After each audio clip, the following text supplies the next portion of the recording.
আসসালামু আলাইকুম। প্রিয় দর্শক, অন্য মঞ্চের আলোচনায় আজ আমাদের সঙ্গে রয়েছেন। আসসালামু আলাইকুম রহমতুল্লাহি ওবরকাতুহু।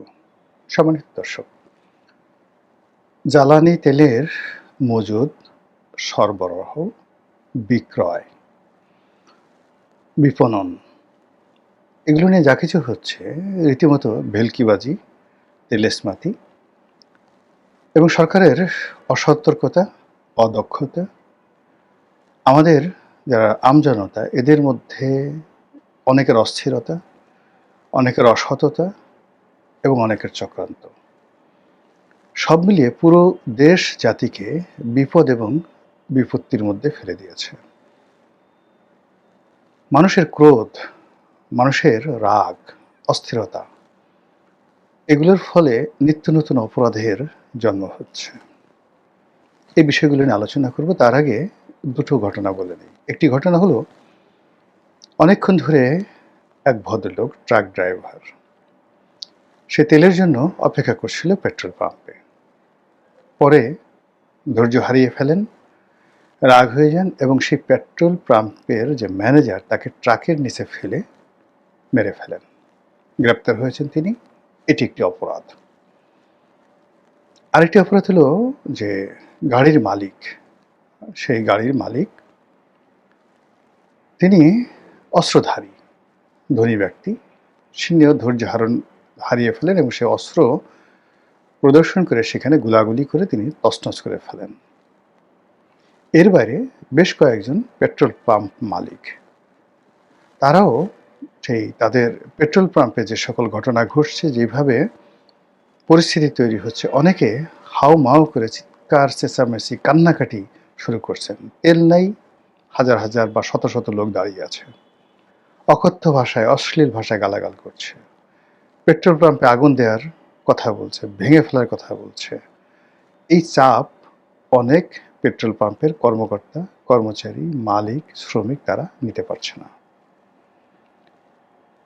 বিভিন্ন ডিপো আমাদের দেশে জানেন যে আমাদের যে তেলগুলো, সেই তেলগুলো সমুদ্র পথে আসে, এখন ভারত থেকে পাইপলাইনের মাধ্যমে আসে এবং এই তেলগুলো ক্রুড অয়েল হিসেবে কিছু আসে, মানে অপরিশোধিত হিসেবে আসে আর পরিশোধিত হিসেবে আসে। এগুলো আমাদের যে একমাত্র চট্টগ্রামে যে ইস্টার্ন রিফাইনারি আছে, সেখানে রিফাইনারি হয়, যেগুলো অপরিশোধিত, আর যেগুলো পরিশোধিত সেগুলো সরাসরি বাংলাদেশে যে বিভিন্ন ডিপো রয়েছে, বিভিন্ন জায়গাতে ডিপো রয়েছে, 4টি কোম্পানি, পদ্মা, মেঘনা, যমুনা, 3টি কোম্পানি, তেল কোম্পানি। তো এই কোম্পানিগুলোর অসংখ্য ডিপো রয়েছে, সেই ডিপোগুলোতে তেল যায়। আর বিভিন্ন ডিলার, যেমন পদ্মার ডিলার, যমুনার ডিলার, মেঘনার ডিলার, তো এই ডিলারগুলোর মাধ্যমে এই ডিপো থেকে এই কোম্পানিগুলো তেল মানে সারা বাংলাদেশে দেয়। এখন ধরুন এই যে 4টি কোম্পানি, এগুলোর মালিক হলো বাংলাদেশ পেট্রোলিয়াম কর্পোরেশন, বিপিসি। তারা তেল আমদানি করে, তারপরে সেগুলো এই কোম্পানির কাছে তারা বিক্রি করে, বিপিসি। আর এই কোম্পানিগুলো তাদের যে সকল ডিলার রয়েছেন, সেই ডিলারের মাধ্যমে সারা বাংলাদেশে সেগুলো তারা সরবরাহ করে এবং এজন্য তাদের নিজেদের গাড়ি আছে। প্রত্যেকটা কোম্পানির এভাবে শত শত এরকম পেট্রোলিয়াম পরিবহন করার গাড়ি আছে। আপনি দেখবেন যে মানে লাল রং দেওয়া, ডেঞ্জারাস, বিপজ্জনক, পদ্মা লেখা, যমুনা লেখা, মেঘনা লেখা। তো এই যে ডিপো থেকে যে এখন যে গাড়িগুলো আসছে, সেই গাড়িগুলো নিরাপদ না। এই গাড়িগুলো যখন পথে চলছে, ড্রাইভার তো চালিয়ে যাচ্ছে, এর পেছনে মোটরসাইকেল চালিয়ে অনেকে সেই পাম্প খুলে নিয়ে নিচ্ছে। অনেকে মাঝপথে সেই লরি, বিভিন্ন কোম্পানির লরি আটকে সেখান থেকে তেল তারা ছিনতাই করে নিয়ে যাচ্ছে। এগুলো খবরে আসছে না, কিন্তু অসংখ্য ভিডিও ফুটেজ আমরা দেখতে পাচ্ছি। এরপরে যে কাজ হচ্ছে, সেই কাজটা হলো, বিভিন্ন পেট্রোল পাম্পে ধরেন যারা চাকরি করে, সব কর্মচারী তার ভালো না, কিছু কর্মচারী অসৎ, তারা ওই ওজনে কম দিবে। 2 নম্বর আবার অনেক পেট্রোল পাম্প আছে, তারা 2 নম্বর তেল বিক্রি করবে, কেরোসিনের সাথে ওটা মিলাবে, ওটার সাথে ওটা মিলাবে, এই সমস্ত কাজ করে। কিন্তু এই ক্রাইসিস যখন আসে, তখন দেখা গেল ডেইলি যদি তারা 3-4 হাজার লিটার তেল ওখান থেকে সরিয়ে ফেলতে পারে, আর বাজার মূল্যের সাথে 3 গুণ দামে তারা বিক্রি করতে পারে। তাহলে নগদ 4 লাখ 5 লাখ টাকা সে পার ডে ইনকাম করতে পারে, এবং এটার একটা সিন্ডিকেট কিন্তু এই কদিনে গড়ে উঠেছে।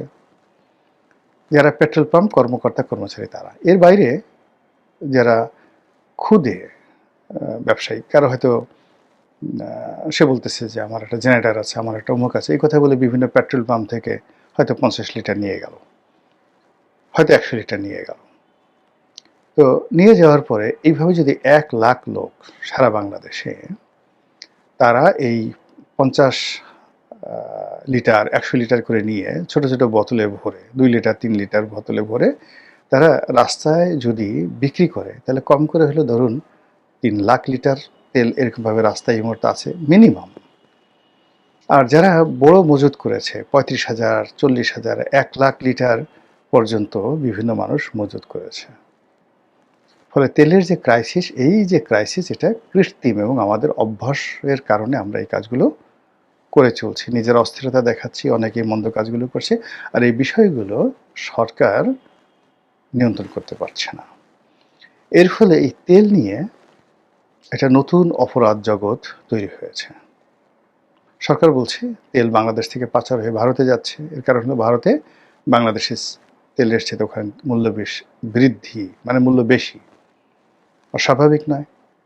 হাজার হাজার লাখ লাখ, মানে যেখানে একটা পেঁয়াজ চোরাচালানি হয়, 1 কেজি পেঁয়াজ চোরাচালানি হয়, 10 কেজি চিনি চোরাচালানি হয়, তো সেখানে ডিজেল পেট্রোল তো অনেক আগের থেকে আমাদের সীমান্তে চোরা কারবারির পণ্য হিসেবে ব্যবহৃত হয়ে আসছে, আজকে না, সেই স্বাধীনতার পর থেকেই।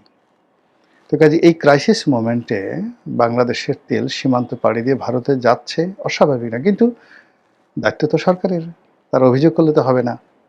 পুলিশ আছে, র্যাব আছে, বিজিবি আছে, কেন? এই সীমান্তকে চেক দেওয়ার জন্য। ফলে তেল ভারতে চলে যাচ্ছে, এটা কোনো এক্সকিউজ না, এটা ফেরাতে হবে।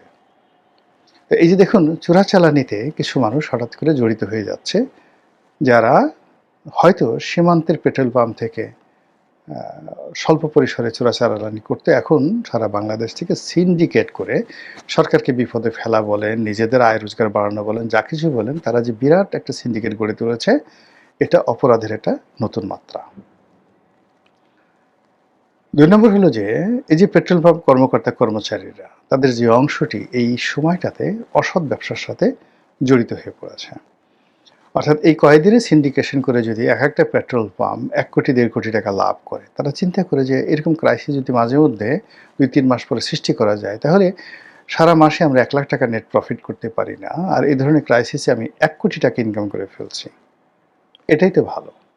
এই অপরাধ প্রবণতা শুরু হয়ে গেল। একবার যে কোনো অপরাধ যদি শুরু হয়, এটা থামে না সহজে, কখনো থামে না, এটা চলতে থাকে।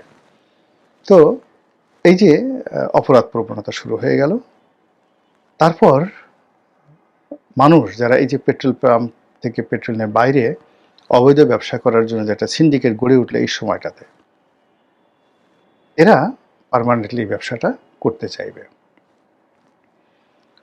তারপর মানুষের মধ্যে যে নিরাপত্তাহীনতা, যার গাড়িতে ধরেন 80 লিটার তেল লাগবে, তার 40 লিটার তেল আছে, কিন্তু তারপর তার এখন তেল ভরতে হবে।